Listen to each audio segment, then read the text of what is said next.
What attracted you to the theater initially? Well, what was the immediacy of, you know, film. I'm a great lover of film, and what you can do in film, it's almost irrepeatable anyway, because you have chances to do editing, to do post-production, to have several takes. If something is wrong, then the light, it can change everything. You have so many elements that work together. It's probably the most perfected medium that we know so far. Theater has an immediacy that is just like life. It's just like singing a cappella. On a certain, there's nothing really as a background except you, what you're able to translate, and your performance almost all the time, even those are great actors, it's different every night. Not that a movie is not, but a movie, no matter how different take you do, you choose always one. And that's what you see. You don't have the thing, you come every night. It would be interesting to go to the cinema and you go multiple times to the cinema, watch the movie, and every night is different, with different takes. That would be very interesting, but I don't think it will be feasible financially, so I don't think it's done. And I don't think the people go multiple times to watch a movie. So anyway, it's hypothetical. But in theater, they do so. So you have people taking different approach, and I've seen in some of the plays that be presented here, because since it's open, we have already a lot of plays. I don't know how many, but and a lot of performance, maybe over 150. So you see, you could see actors that they start the first night and they're in a certain way, and then by the last run of the performance, sometime the last night, suddenly something open up, and they're so different. That emotion that they were looking for wouldn't come out before, and suddenly it breaks down like a dime. You just have all this water running, and the performance becomes, I would say, almost amazing. Mm-hmm. So wow. And that's you really have to have that approach with your inner emotions. There is no way. You just have to have a door that's open. It's no way that you can hide. There's no way you can, but then it doesn't translate. You see, there's no trickery. If you're not open, you're not able to share what you feel and what you are, and how you take this the character you're dealing with. It doesn't go anywhere. And people will feel it, the audience will feel it, and it will not respond.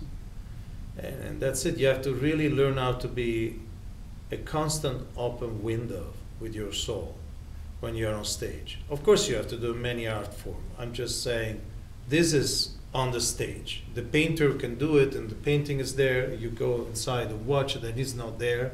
That doesn't happen in theater. Everything is there.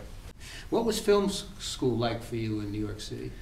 Well, the New York Film School where I went, yeah, I think it was a great experience. The only thing that I went there when I was pretty old, and so I won't ask you how old were you when then. Oh, thank you. So, but I passed half of the century, so I'm going that direction.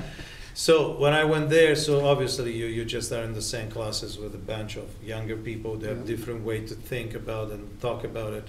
What I could say that it was a nice experience knowing that more than before, you really need to be with your hands on the field. Even if you make mistakes, that's the way I see it. Mm-hmm. You know, you have two approaches, the very academic approach. You go, you just do years of schooling, you just follow up with important directors if you can, because nobody really does. It's very tight, huh? The world, it's while in the theater, you can just do your things and keep moving up the ladder and just, I've been noticing that the world of movie, it's very different. Mm.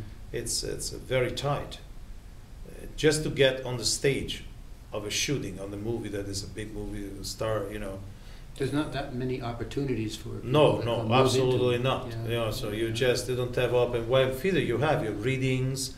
It's a wonderful way to approach for beginners, not beginners, and later. So it's the old relationship, the master that grows old, that wants to share his work with the young one, is very present in theater. And in the cinema, you've got to be fortunate that you get to an older director, you get on the stage, you know, on the set with them. It's more complicated. What would you say that the opportunity is here for this repertory? Well, the whole theater was created with the idea to create really opportunity for people that just would like to just do the jump and do something. business. And when I started, I had some talk with other friends, and then was told, well, you know, if you do mostly this, you're going to end up to having a lot of beginners and theater that is not really out there. And I thought, well, maybe that's the case, you know, I was totally wrong. Me and the others. I just got young company on their first work, and they just present work here that was just wow. And some way when people are fresh and not overproducing, because I have also, you know, older actors that did this all their life, and I was not necessarily impressed. So the equation was not really Not okay. necessarily true. No, not older really. means There better was a than- lack of freshness. There was a lot of artificial approach. You know, I guess there is another step to make to go to the greatest of the greatest, where all this vanish, and then you have this one actor every 15,000 or so that is able to perform on such a level that, you know, we all are in awe.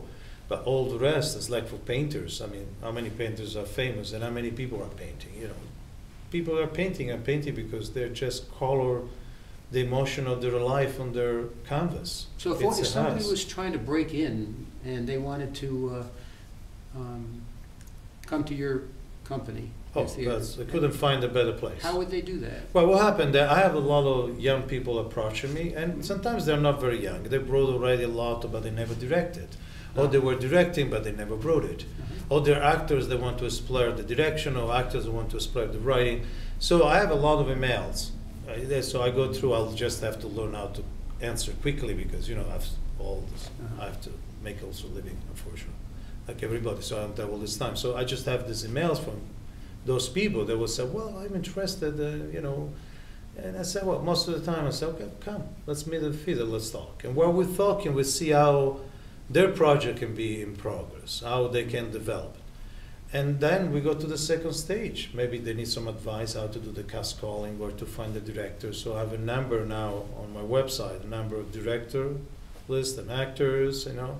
Sometime, okay, you have your work, I send it to the directors, and then we find somebody's interested, and they start to communicate, and I say, well, I like your place, so let's see. And not necessarily, you know, the beautiful thing about writing, which I think many of us know, that you can be also very young. And not in another art form as you don't, but, you know, it can be your first work, and your work is, if you have a singer, an opera singer, that says the first time he sings, yeah, it could be, but it's not as much as a writer. A writer can go all the way in if he has that talent, you know what I mean? And so we did a lot of production for newcomers, and some that turn out very,